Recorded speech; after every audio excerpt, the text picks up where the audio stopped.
Hello guys, welcome back to a new video. গতকাল ride complete করে সন্ধেবেলার মধ্যে ফিরে পড়েছিলাম।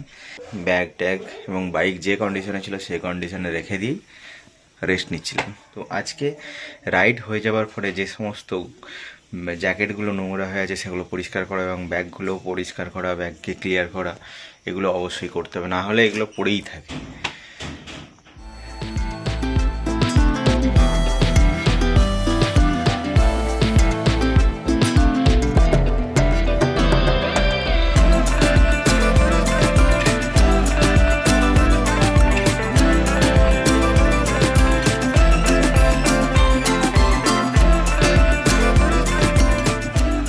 রাইডের পরে সঙ্গে সঙ্গে এসে কোনোদিনও ব্যাগ গুছাই না।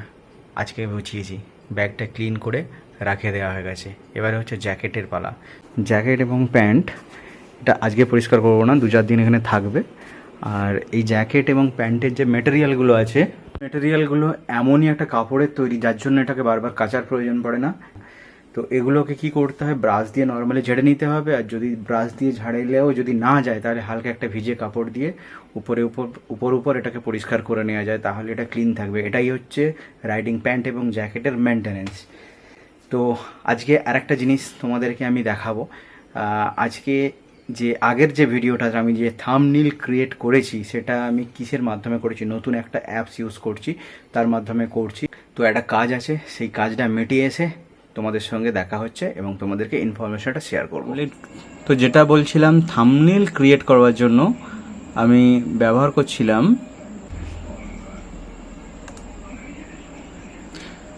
থাম্বনেল ক্রিয়েট করার জন্য আমি ইউজ করছিলাম হচ্ছে অ্যাডোবে এক্সপ্রেস। ঠিক আছে, তো এই অ্যাডোবে এক্সপ্রেস দিয়ে আমি কি করছিলাম, থাম্বনেল ক্রিয়েট করেছি এর আগেও। তো খুবই সুন্দর একটা সফটওয়্যার, তোমরা চাইলে এটা ইউজ করতে পারো। দেখতে পাচ্ছ আমি এর মধ্যে 2টো থাম্বনেল এর মাধ্যমে ক্রিয়েট করেছি।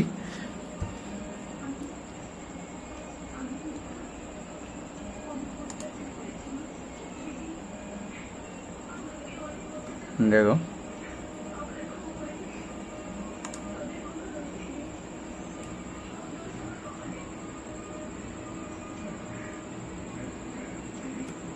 এই থাম্বনেলটা ক্রিয়েট করেছি।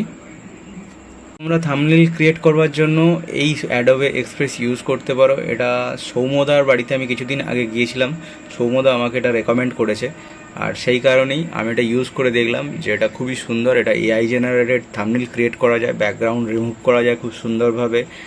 তো অনেক ইন্টারেস্টিং ফিচার আছে।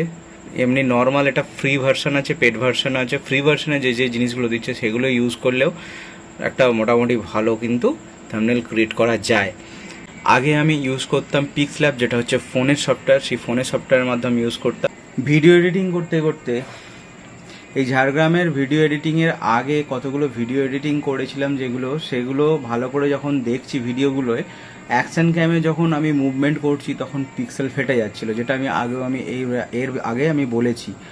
তো সেই ফেটে যাওয়ার ব্যাপারটাকে শোধরানোর জন্য ঝাড়গ্রাম রাইডে আমি কিছু ক্যামেরা সেটিং চেঞ্জ করি এবং আমি যখন এডিটিং করি সেই এডিটিংয়েও আমি কিছু সেটিং চেঞ্জ করি।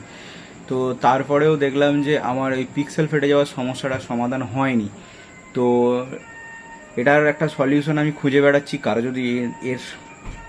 কারো যদি এর ব্যাপারে কোনো সলিউশন থাকে অবশ্যই আমাকে কমেন্ট করে জানাতে ভুলবে না। আর এই সমস্যাটার সলিউশন আমাকে না করতে পারলে ভিডিওর কোয়ালিটি অনেক ডাউন হয়ে যাচ্ছে। আমি দেখেছি 1080p 60 fps অনেকে ভিডিও যারা ইউটিউবে ছাড়ে, তাদের ভিডিওতে পিক্সেল ফাটছে না, কিন্তু আমার ভিডিওতে পিক্সেল ফেটে যাচ্ছে। এর আগে আমি এটা অনেকবার লক্ষ্য করেছি। তো এই জিনিসটা তখনই বোঝা যাচ্ছে যখন খুব বড় স্ক্রিনে আমি ভিডিওটাকে চালাচ্ছি, তখনই বুঝতে পারছি। তবে মোবাইলে যখন আমি 1080 60 fps যখন আমি ভিডিও করছি, তখন সেই ভিডিওটা কিন্তু ফাটছে না। ফাটছে শুধুমাত্র গোপ্রোতে যে শ্যুটিংটা করছি সেই শ্যুটিংটাই। তো কেন এটা হচ্ছে বুঝতে পারছি না, কোনোভাবে কিছু সলিউশন করতে পারছি না। বিট রেট বাড়াচ্ছি, রেজলিউশন বাড়াচ্ছি, বা কোনো কিছু করেই আমার সলিউশন হচ্ছে না। যতটা সম্ভব আমার ভিডিও যেটা এনকোডিং হচ্ছে, অর্থাৎ ক্যামেরা থেকে যে ভিডিওটা শ্যুটিং হয়ে আমার কম্পিউটারে আসছে, সেখানে কোনো রকম সমস্যা থাকতে পারে, অথবা আমার এক্সপোর্টিংয়ে কিছু সমস্যা থাকতে পারে। তো আমি ভাবছি আমার যে এডিটিং সফটওয়্যার ফিল্মোরা, সেই ফিল্মোরা সফটওয়্যারটাকে আমি চেঞ্জ করব। তো চেঞ্জ করে আমি হয়তো দ্য ভিনজি রিসলভে আমি এডিটিং করার চেষ্টা করবো এরপরে। তো দেখা যাক ভবিষ্যতে কী হয়। তো এভেঞ্জি রিসলভ আমাকে ইউজ করতে গেলে মেশিনটা একটুখানি আপগ্রেডের প্রয়োজন আছে, নাহলে সেটা সম্ভব হবে না। তো আজকে ভিডিও এই পর্যন্তই। সমস্ত প্রবলেমগুলো সলিউশন করে পরের ভিডিওতে তোমাদের সঙ্গে দেখা হচ্ছে। ততদিনের জন্য বাই বাই।